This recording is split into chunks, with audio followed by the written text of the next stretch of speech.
of it that are in the manuscripts that make up the Lemegeton. So let's kind of take a few moments and look at some of the manuscripts that are in there. The two main manuscripts are the Harley manuscript 6482 and 6483. And that's where you're talking about, like in 6483 is the double seals with the angel and the demon, and then also the in 6482 where it's got the 9 keys and also that elaboration of the Enochian table that Rudd did. So can you talk a little about those two manuscripts first? Yeah, I mean, 6482, the material in there, I mean, obviously some of that material was put up in the 80s by Adam McLean, who we spoke to before we actually went ahead with that book, just to let him know out of courtesy and to make sure that we weren't stepping on any toes. And there's an interesting range of material. That's one of the uniqueness of those two manuscripts. They clearly run on from each other. And in 6482, the contextual material that Rudd gives, including things like the hierarchies of the angels, and with that actually blending in the Enochian spiritual creatures and where they fit in amongst the classic 9 orders of angels, plus all the stuff about testing spiritual creatures, which it features heavily in Rudd, testing that your angel is an angel and not a demon in disguise, and then the 9 keys themselves. That manuscript is repeated in several others, which I think is clear if you look at the book that the actual 9 keys turns up elsewhere. There's some quite fascinating diaries from that period, from I think it's about 1628, of we're not certain if it's Rudd, but certainly a magician who for 5 years was working with the 9 keys, and the level of phenomena experienced is quite delightful. It's very much the idea that when phenomena happened, it showed that you were getting results, not, oh my God, I have to banish everything in sight, which a lot of people seem to have these days. And then 6483, I mean, like I say, there is that sort of carryover of the sort of the Shem Ham Forash, the associated verses that come in from the Psalms. And, well, it's quite a unique work in that it is so practical, which is one of the joys of the Rudd material. I mean, you mentioned the 5 books. Strictly speaking, we only did 4 because you left the notary art out. Otherwise, the book would have gained about another 150 pages. And but to make up for that, we did put in other bits we found in our research that we thought would be of interest, like things from Sloan 3824, like the spirit contract for Padiel, for example, which is quite unique as far as we know in the things we've been looking at so far, to have a Goetic spirit contract, and various other nice snippets like that, which seem to also be possibly proto-Goetic. We have toyed with the idea of producing a separate volume on the notary art, producing a separate volume on the notary art later on in the series, but we'll have to see how that goes. Okay. Your introduction of about 100 pages contains a lot of historic information about the manual, people who researched it through the kind of the historic continuity. It even looks at various manuscripts in the lists of Goetic names and compares them, and then goes into various practitioners up all the way to 20th and 21st century practitioners, including Mathers, Crowley, and Poker Onion.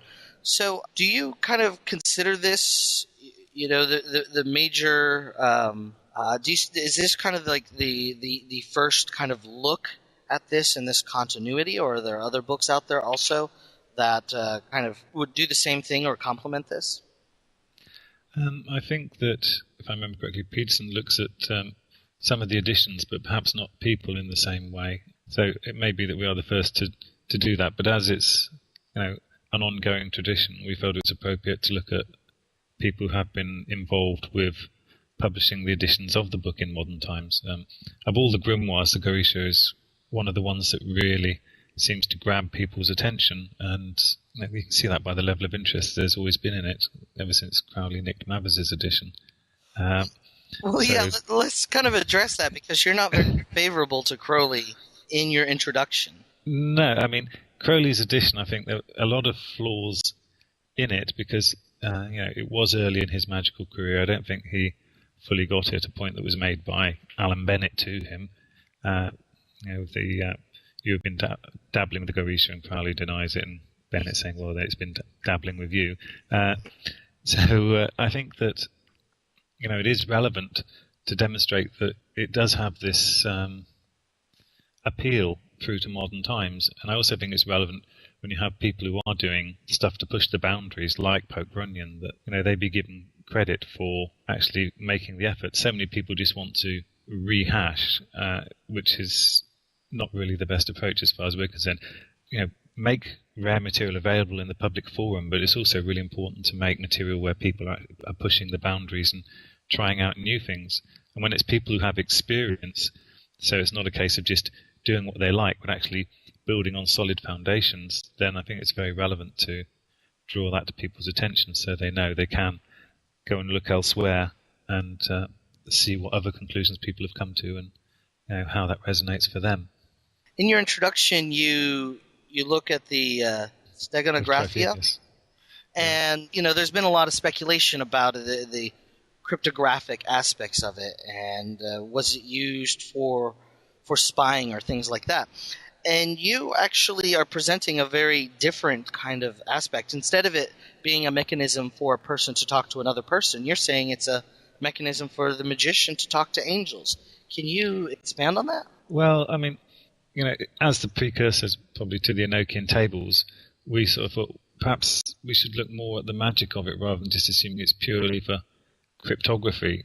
And when you look at it and the other material in the Lemegeton and Triphemus' influence on them, then it becomes clear that perhaps there is a bit more to it.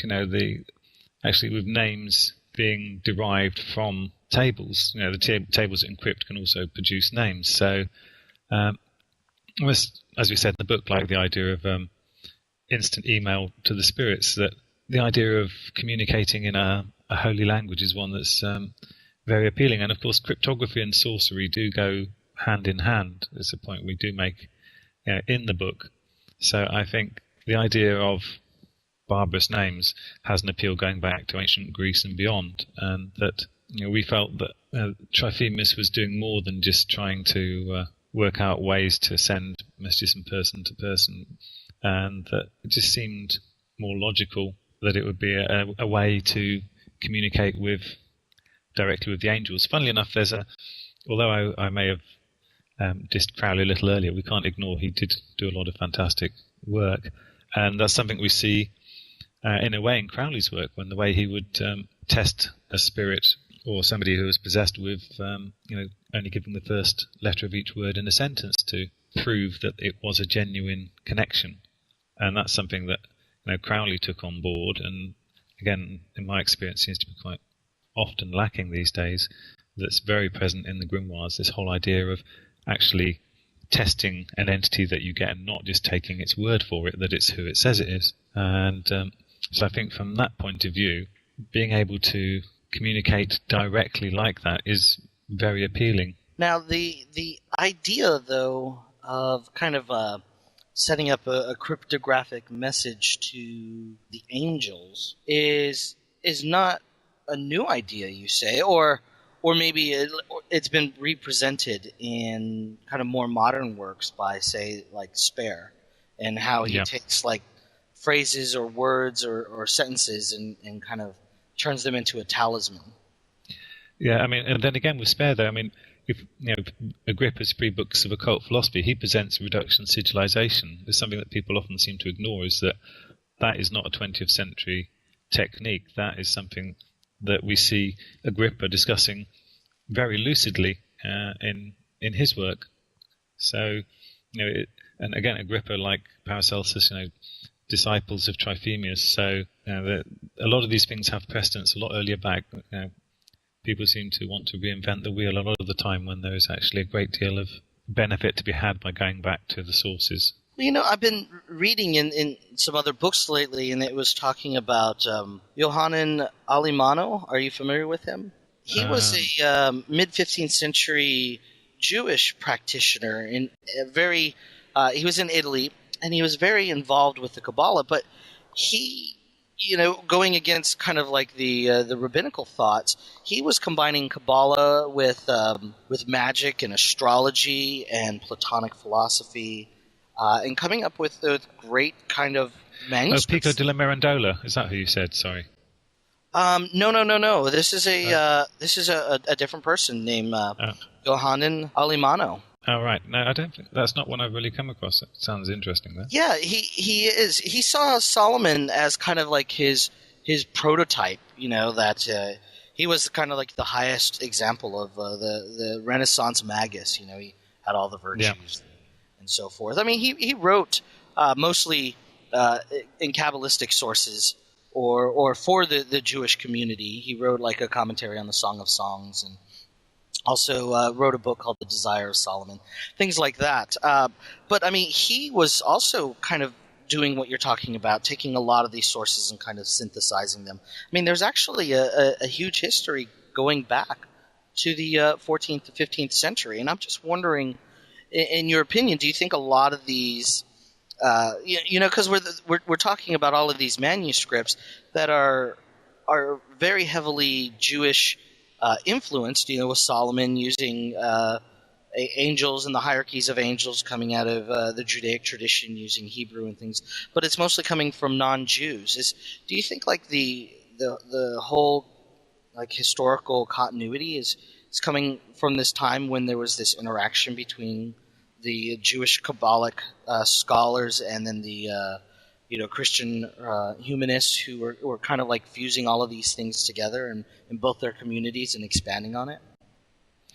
Yeah, I mean, that's something I think that was very much going on. I mean, you mentioned Italy and obviously the whole period of time there where you have the translation of the Hermetics and the Neoplatonics of people like Ficino and people like Pico della Mirandola, who I mentioned, and then going through to people like Johannes Reuchlin. It's part of that whole process. Italy, Germany, and through to France and England seem to kind of, I feel, be the centre of that whole grimoire movement, and the combination of Hermeticism, Neoplatonism, Kabbalah, all those strands weaving together, I think, obviously all find one of their distillations in the grimoires. And so, I think they were hugely influential. The reason I bring it up is it just strikes me, because there is a section in here where you talk about Theurgia Goetia, and it just strikes me as, very resonant from from the writings of Plotinus and Porphyry and how all of these aspects of Theurgy or even Iamblichus, how all of these aspects are kind of like re-emerging, but within this Judeo-Christian context from these very kind of liberal Christian humanists who see, like the Zohar and the various aspects of Kabbalah as a very literal source of revelation, but instead of approaching it in kind of like a contemplative or theological, they're taking kind of the Theurgia and applying the Kabbalah and, coming up with these very complex systems of kind of reaching, angels or like the emanations from God. Yeah, I mean, it's much more akin, isn't it, to the Macabre tradition, in a sense? Yes, very much so. Like a re-emergence of that sort of, that dynamism, a lot of the same elements, the whole periods of purification and prayer beforehand, the use of the talismans, the whole use of divine names. I think there's definitely strong echoes of Macabre, and I think the whole Macabre tradition's influence on the magic of the last 1,000 years is something that really has not been given its due attention. It's an area that I'm looking into, and I suspect there are probably quite a lot of other people out there looking into it. And I think the influence of the Macabre into modern Kabbalah and into the grimoire tradition is something that really has not, like I say, been given due attention at this time. Right, because I was looking at recently some things, in the debate about Maimonides and a lot of his ideas. And I think a lot of that has actually kind of seeped into a lot of the debate of that time and kind of manifested in a lot of these ideas. And I just don't think people are, aware of all of these sources and, even kind of like the Christian Kabbalistic ideas Like Mather's translation of